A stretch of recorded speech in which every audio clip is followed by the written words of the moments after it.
बच्चों, आज मैं आपको मेरे संग की औरतें पाठ के प्रश्न उत्तर समझा रही हूँ।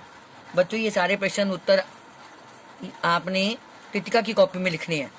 प्रश्न 1। लेखिका ने अपनी नानी को कभी देखा भी नहीं था, फिर भी उनके व्यक्तित्व से वह क्यों प्रभावित थी?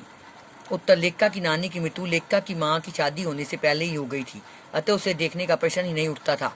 उसने नानी के बारे में बहुत कुछ सुना था, इसलिए वह नानी की कहानी सुनकर बिना देखे ही उनके व्यक्तित्व से प्रभावित थी। प्रश्न 2। लेखिका की नानी की आज़ादी के आंदोलन में किस प्रकार की भागीदारी रही? उत्तर। लेखिका की नानी प्रत्यक्ष तौर पर तो आज़ादी के आंदोलन से न जुड़ पाई, वह गांधी जी के स्वदेशी सिद्धांतों का पालन करती रही। उसने अपनी बेटी की शादी दादी के सिपाही से करवाने की शर्त स्वीकार कराकर आज़ादी के आंदोलन में भागीदारी की। प्रश्न 3। लेखिका की मां परंपरा का निर्वाह न करते हुए भी सबके दिलों पर राज करती थी, इस कथन के आलोक में प्रश्न का लेखिका की मां की विशेषताएं लिखिए। उत्तर। लेखिका की मां की विशेषताएं निम्नलिखित हैं। नंबर 1। लेखिका की मां कभी झूठ न बोलने वाली मितभाषी थी। नंबर 2। वह खूबसूरत और नाजुक थी।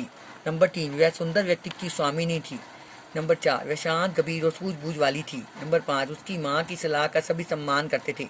नंबर 6। वह एक की गोपनीय बात को दूसरों पर जाहिर नहीं होने देती थी। हाँ। लेखिका की दादी के घर का माहौल कैसा था? उत्तर। लेखिका की दादी के घर का माहौल बहुत अच्छा था। वे अपनी बहू को किसी प्रकार का ताना उलाना नहीं देते थे। वे लीक से हटकर चलने वाले थे। लोग पुत्र के पैदा होने के लिए मन्नतें मांगते थे, वे पुत्री के पैदा होने के लिए मन्नतें मांगते थे। प्रश्न 4। आप अपनी कल्पना से लिखिए कि परदादी ने पतोहू के लिए पहले बच्चे के रूप में लड़की पैदा होने की मन्नत क्यों मांगी? उत्तर। परदादी ने अपने पतोहू के लिए पहले बच्चे के रूप में लड़की पैदा होने की मन्नत इसलिए मांगी क्योंकि वह रूढ़िवादी परंपरा से हटकर चलती थी। वह नवोन्मेषी विचारधारा की महिला थी। लड़के की मन्नत तो सभी मानते थे, पर परदादी ने लड़की की मन्नत मानकर सबको हैरान कर दिया। प्रश्न 5। डराने, धमकाने, उपदेश देने या दबाव डालने की जगह सहजता से किसी को भी सही राह पर लाया जा सकता है। पाठ के आधार पर उल्लेख कीजिए। उत्तर। सहजता से किसी को भी समझा बुझाकर सही रास्ते पर लाया जा सकता है। लेखिका की दादी के घर में एक चोर घुस आया, तब दादी ने ना तो उसे डराया ना धमकाया, बल्कि सहज बातों से उसे चोरी छोड़ने को मजबूर कर दिया और उसे चोर छोड़ने पर मजबूर कर दिया और उसे खेतों में काम करना सिखा दिया और वह एक ईमानदार आदमी बन गया। प्रश्न 6।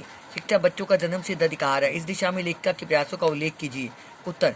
लेखिका का मानना था कि शिक्षा बच्चों का जन्म सिद्ध अधिकार है। जब लेखिका कर्नाटक के छोटे से कस्बे भागलकोट में थी, तब वहाँ कोई स्कूल नहीं था। उसने वहाँ के कैथोलिक विश्व से स्कूल खोलने का आग्रह किया, किंतु अस्वीकार की दशा में उसने स्वयं हिंदी, अंग्रेजी, कन्नड़ पढ़ाने वाले प्राथमिक विद्यालय की नींव रखी। प्रश्न 7। पाठ के आधार पर बताइए कि जीवन में कैसे इंसानों को श्रद्धा भाव से देखा जाता है। उत्तर। पाठ के आधार पर निम्नलिखित इंसानों को श्रद्धा भाव से देखा जाता है। नंबर 1। जो कभी झूठ ना बोलता हो। नंबर 2। जो मितभाषी हो। नंबर 3। जो स्पष्ट वक्ता और कर्तव्यनिष्ठ हो।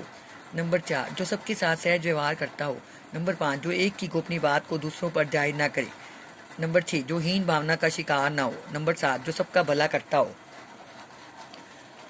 प्रश्न 8। सच अकेलेपन का मजा ही कुछ और है, इस कथन के आलोक के आधार पर लेखिका की बहन व लेखिका के व्यक्तित्व पर अपने विचार व्यक्त कीजिए। उत्तर। वे दोनों दृढ़ निश्चय वाली थी, वे दोनों धुन की पक्की थी, वे सत्यवक्ता थी, वे दोनों निडर थी, वे दोनों जिद्दी थी, वे दोनों स्वतंत्र विचारों वाली थी। बच्चों, ये सारे प्रश्न तो आपने याद करने और लिखने हैं।